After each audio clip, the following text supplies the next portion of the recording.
வணக்கம் மக்களே. இப்போ நம்ம எங்கே வந்திருக்கோம் பார்த்தீங்கன்னா பூந்தமல்லி வந்திருக்கோம். இது உங்களுக்கே டவுட்டாக இருக்கும், இது பூந்தமல்லியா இல்லை போரூரான்னு. ஏன்னா இந்த சைட் பார்த்தீங்கன்னா அப்படியே ஒரு வளர்ச்சியான சைடு. சுற்றி பாருங்க, வீடு எல்லாமே லேட்டஸ்ட் காரு ஃபுல்லாகவே வந்து ஃபேமிலிஸ் வந்து ஃபுல்லாகவே பார்த்தீங்கன்னா இங்கே வந்து குடியேறாங்க. ஏன்னா வந்து அப்கமிங் இப்போ ஆல்ரெடி ரெடி ஆயிடுச்சு, மெட்ரோ இன்னும் ஓப்பன் மட்டும் தான் பண்ணும். அதனால பாருங்க எல்லா மக்களும் வாங்கி இன்வெஸ்ட் பண்ணி கட்டுறாங்க வீடு. நல்லா வந்து இது ஒரு ஹைலி டெவலப்டு ஏரியா இது. இப்போ வந்து இங்கே பார்த்தீங்கன்னா மார்க்கெட் பிரைஸ் படி பார்த்தீங்கன்னா 8,000 9,000 போகுது இந்த லொகேஷன்ல. இது வந்து நெக்ஸ்ட் அண்ணா நகர், நெக்ஸ்ட் நுங்கம் பக்கம்.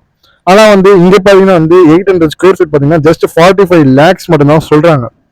உங்களுக்கு வீடு வந்து கட்டி தரணும்னா வந்து எக்ஸாக்டா வந்து 75 lakhs வரும். பாருங்க, நீங்களே சுத்தி பாருங்க, ஃபுல்லா வந்து டெவலப்டு ஏரியா இது. இப்போ வந்து பூந்தமல்லி மெட்ரோனால வந்து ரொம்ப வளர்ச்சி ஆகுது. ஃபியூச்சர் வந்து லொக்கேஷன் வந்து நீங்க இடமே வாங்க முடியாது. ஏன்னா பாருங்க, சுத்தி எல்லாம் வந்து பிளாட்ஸ் வந்து வாங்கி வச்சிட்டாங்க. ஃபுல்லா பாருங்க என்ன மாதிரி வீடு பாருங்க, எல்லாமே வந்து ஹைலி டெவலப் ஏரியா. ஃபியூச்சர்ல பாத்தீங்கன்னா இந்த லொகேஷன் பாத்தீங்கன்னா பயங்கரமா அப்ரிசியேஷன் ஆகும். மிஸ் பண்ணுவீங்க, உடனே வந்து புக் பண்ணுவீங்க. ஏன்னா இந்த இடத்துல வந்து லிமிடெட் பிளாட்ஸ் இருக்கு, டக்குன்னு புக் பண்ணுங்க. இப்போ மிஸ் பண்ணீங்க, ஃபியூச்சர்ல பயங்கரமா வருத்தப்படுவீங்க. ஹைலி டெவலப் லொகேஷன் வந்து மிஸ் பண்ணிடாதீங்க, புக் பண்ணுங்க.